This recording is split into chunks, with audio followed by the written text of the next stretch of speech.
पाकिस्तान के चौथे फौजी डिक्टेटर जनरल मुशर्रफ के दौर में सियासी मुखालफिन को सबक सिखाने के लिए कायम किए गए इदारे नैब के अकूबत खाने अब नाजी दौर की कत्लगाहें बनते जा रहे हैं, जहां दर्जनों असीर अब तक जान की बाजी हार चुके हैं, लेकिन कोई पूछने वाला नहीं। सुप्रीम कोर्ट और दीगर आला अदालतें भी नैब की बर्बरियत के खिलाफ रूलिंग्स दे चुकी हैं, लेकिन अब भी ये सवाल पूछा जा रहा है कि आखिर कौन नैब के अकूबत खानों को बंद करवाएगा, या फिर नैब की हिरासत में मावराए अदालत जान की बाजी हारने वालों की फहरिस्त यूं ही तवील होती जाएगी। मुल्क के असल हुक्मरान इस्टेब्लिशमेंट की मर्जी से सियासी इंजीनियरिंग और मुखालिफ रहनुमाओं को सबक सिखाने के लिए बनाए जाने वाले नाम नहाद एहतसाब के इदारे नैब पर सिर्फ मुल्क के अंदर ही नहीं बल्कि आलमी फोरम्स पर भी हमेशा से एतराज़ात उठाए गए हैं। हाल ही में आलमी तंजीम ह्यूमन राइट्स वॉच ने भी ये कह दिया है कि नैब का इदारा सियासी मुखालफिन को निशाना बनाने और लोगों की इज्जतें उछालने का काम कर रहा है और इसका बेलाग एहतसाब से कोई लेना देना नहीं। ताहम तलख हकीकत तो ये है कि नैब सिर्फ लोगों को हिरासा करने और तशद्दुद करने में ही मुलव्विस नहीं, बल्कि इसके अकूबत खानों में दर्जन भर अफराद जिंदगी की बाजी भी हार चुके हैं। इससे भी बढ़कर अफसोसनाक बात यह है कि इस कबीह जुर्म के मुर्तकिब किसी नैब अहलकार या अफसर को आज दिन तक सजा नहीं मिल सकी। सजा भी दूर की बात, आज दिन तक किसी भी शख्स की नैब की हिरासत में मौत का मुकदमा भी दर्ज नहीं हो सका। हाल ही में 17 अगस्त सन 2020 के रोज ओमनी ग्रुप के chief financial officer Aslam Masood भी नैब की हिरासत में दम तोड़ गए, जिन्हें तवील अरसे तक नैब की हिरासत में रखे जाने के बाद जानलेवा हालत में अस्पताल मुंतकिल किया गया, जहां उनका इंतकाल हो गया। ख्याल रहे कि असलम मसूद को ओमनी ग्रुप के खिलाफ वादा माफ गवाह बनाकर सऊदी अरब से पाकिस्तान लाया गया था। ताहम उनके साथ नैब हिरासत में जो नारवा सलूक रवा रखा गया वो उनकी मौत पर मुंतज हुआ। असलम मसूद के घर वालों ने भी इनकी मौत का जिम्मेदार कौमी एहतसाब ब्यूरो के आला अफसरान को करार दिया है, लेकिन अब तक किसी के खिलाफ ना तो कोई मुकदमा दर्ज किया गया है और ना ही किसी किस्म की कोई कानूनी कार्रवाई की गई है। इससे कबल ISI से वाबस्ता रहने वाले ब्रिगेडियर रिटायर्ड असद मुनीर ने नैब की जानिब से मुसलसल हिरासत किए जाने से तंग आकर 16 मार्च सन 2019 को खुदकुशी कर ली थी। नैब की बर्बरियत और सफाकियत का निशाना बनने वालों में मुल्क के मुमताज़ माहिर तालीम और इंटरनेशनल रिलेशंस के एक्सपर्ट साबिक vice chancellor Bahauddin Zakariya University Multan professor doctor Tahir Amin भी शामिल है। प्रोफेसर ताहिर ने नैब की जानिब से नफ्सियाती तशद्दुद से तंग आकर अपनी जान लेने की कोशिश की, ताहम उनकी ये कोशिश नाकाम रही, मगर कुछ ही अरसे बाद नैब की हिरासत में 5 अप्रैल सन 2019 को दिल का दौरा पड़ने के बायस प्रोफेसर ताहिर जहान फ़ानी से कूच कर गए। लेकिन नैब के नाजी तरफ से बनाए गए अकूबत खानों की कहानी यहीं पर ख़त्म नहीं होती। University of Sargodha Lahore campus के मालिक मियां जावेद अहमद की मौत नैब हिरासत में जिन हालात में हुई उसे देखकर हर किसी ने कानों को हाथ लगाए। पूरी दुनिया ने देखा कि तबीयत बिगड़ने पर जब मियां जावेद को अस्पताल मुंतकिल किया गया उस वक्त भी उनके हाथों में हथकड़ियाँ थी। इसी कसम पुरसी की हालत में 22 दिसंबर सन 2018 को मियां जावेद की रूह परवाज कर गई। मरहूम की डेड बॉडी की तस्वीर वायरल होने पर एक शोर बर्पा हो गया, ताहम किसी भी जिम्मेदार शख्स के खिलाफ किसी किस्म की कोई कार्रवाई नहीं हुई और नैब के जाबिराना हथकंडों में कोई कमी ना आ सकी।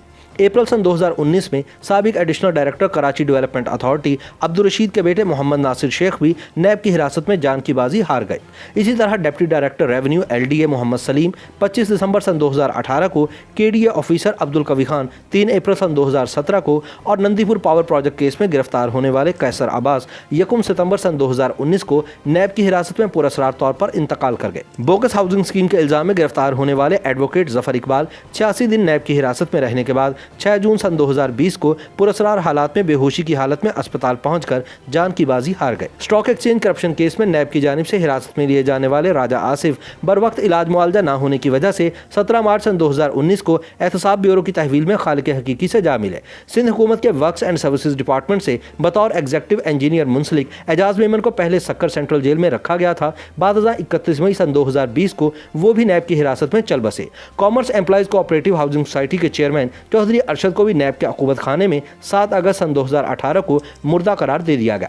लेकिन नैब के अकूबत खानों में लोगों को जान से मारने का सिलसिला आज भी जारी है। दूसरों की पगड़ियां उछालने वाले और दूसरों को बेइज्जत करके लज्जत हासिल करने वाले नैब की अपनी इज्जत उस वक्त तार तार हो गई जब ख्वाजा बिरादरान के खिलाफ पैरागोन करप्शन केस में सुप्रीम कोर्ट के तफसीली फैसले में यहाँ तक लिख दिया गया कि नैब मुल्क की कोई खिदमत नहीं कर रहा बल्कि मुल्क व कौम की बदनामी का सबब बन रहा है। यह इदारा रोज़े अव्वल से मुताज़े है और इसका तस्वुर ही बदगुमानी और शकूक से भरा पड़ा है। सुप्रीम कोर्ट ने अपने फैसले में यह भी कहा कि यह इदारा सिर्फ सियासी मुखालफिन को दबाने और उन्हें निशाना बनाने के लिए बतौर हथियार इस्तेमाल होता है। इसे सियासी जोड़ तोड़ के लिए खुलेआम इस्तेमाल किया जा रहा है। फैसले में यह भी लिखा गया कि नैब सियासी जमातों को तोड़ने, मुखालफिन का बाजू मरोड़ने और उन्हें सबक सिखाने के लिए इस्तेमाल होता है और इसका एहतसाब यकतरफा है। एक तरफ मुखालफिन को बरसों महीनों जेल में सड़ा दिया जाता है तो दूसरी तरफ अपनों को बड़े बड़े माली इल्जामात पर भी कुछ नहीं कहा जाता। अदालत ने करार दिया कि अवाम की नज़र में नैब की साख मजरूह हो चुकी। नैब जो बदनामी कमा रहा है उसका दायरा सरहद पार तक फैल चुका है। सजा के बगैर लोगों को कैद में डाल दिया जाता है। कैद किए गए लोगों और उनके खानदान के अफराद की तौहीन की जाती है,